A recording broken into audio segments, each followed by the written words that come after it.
Cidades privadas são melhores do que o Estado. Este é a Visão Libertária, sua fonte de informações descentralizadas e distribuídas. Muito se discute sobre em qual país seria melhor vivermos. Mas será que a pergunta certa que nós devemos fazer é se devemos mesmo viver sob um Estado? O Estado viola a propriedade privada, mata quem quer que se rebele contra ele, rouba a população com extorsão e impostos e impõe leis inúteis sobre a vida de pessoas que estão apenas tentando viver bem. Mas ainda assim, há quem o defenda e que diga que viver fora dele é uma utopia. Primeiramente, gostaria de destrinchar essas falácias abordando o problema ético de vivermos em um Estado. Não pretendemos fazer uma defesa da lei natural de propriedade privada aqui, mas, caso queira entender mais sobre o assunto, o artigo Uma Nova Justificação da Lei Natural estará na descrição deste vídeo. Por ora, pretendemos nos ater a constatar o argumento do porquê que acreditamos que o Estado viola de fato a propriedade privada de inocentes, partindo do pressuposto de que o respeito à propriedade privada é a lei natural, dado que ela foi provada em outro momento. E isso é fácil, já que podemos apenas nos perguntar quando nós entramos em um acordo em viver com o Estado. Muitos elitistas robesianos poderão responder que se tudo o que foi feito até hoje pelo Estado é o resultado de um contrato social. Mas isso é certamente uma falácia. Em primeiro lugar, nós somos indivíduos, e não uma parte de uma entidade agindo de maneira coletiva, com uma mente que une todas em uma só. Então, se apenas indivíduos podem pensar e agir, é necessário que, para que o contrato social seja uma verdade, ele tenha sido feito individualmente, o que não é o caso. Em segundo lugar, muitos argumentam que nós assentimos o contrato social porque nós votamos, mas o voto, além de ser uma obrigação, é o contrato do consentimento. Nós não podemos eleger de fato quem quer nos representar, mas quem a elite política que trabalha para manter o próprio Estado decidiu aprovar. Além disso, temos plena convicção, como anarcocapitalistas que somos, de que imposto é de fato roubo. Isso porque se o Estado cobra os impostos contra o consentimento de quem é cobrado, isso não se diferencia em nada de um assalto à mão armada, isto é, de uma violência de ameaça que obriga quem a recebe a passar seus bens para as mãos do cobrador de impostos, ou seja, do ladrão. Então, se sabemos que imposto é roubo e que vivemos em uma sociedade de leis coercitivas que nos obrigam a viver de uma maneira que muitas das vezes não concordamos, qual seria a solução para sair dessa vida? A resposta é certamente as cidades privadas. Se tratando de uma sociedade de leis privadas, é necessário esclarecermos dessa forma como essa sociedade seria. Podemos pensar agora num shopping, onde há o espaço público de livre circulação, com lojas e praças de alimentação, mas não há extorsão, exceto dos impostos que são cobrados pelo Estado aos comerciantes e empresários ligados à empreiteira.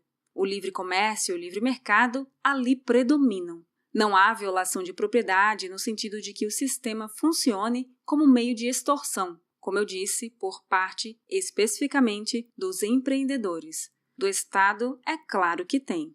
Agora, podemos imaginar o shopping funcionando perfeitamente sem o Estado, com sua segurança privada, com suas lojas abertas e livre circulação de indivíduos pacíficos.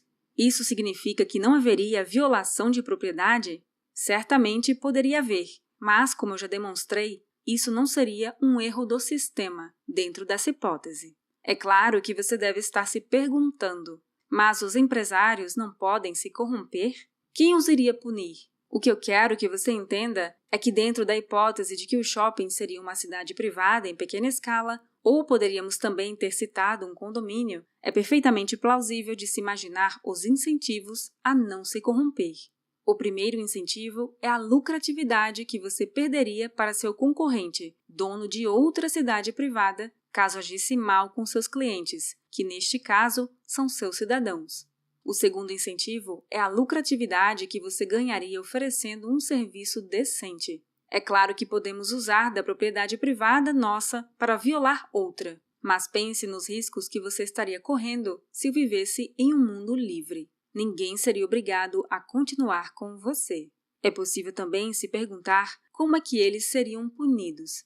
Eles simplesmente passariam impunes, apenas perdendo clientes? Certamente que não, pois há uma economia de escala na existência de tribunais. Ao invés de cada um pagar sua própria segurança, por exemplo, é paga uma taxa bem menor pelo serviço do policial ou do segurança privado para atender a um grande número de pessoas. E isso também vale para os tribunais. E estes não podem estar vinculados às cidades como sendo propriedade delas.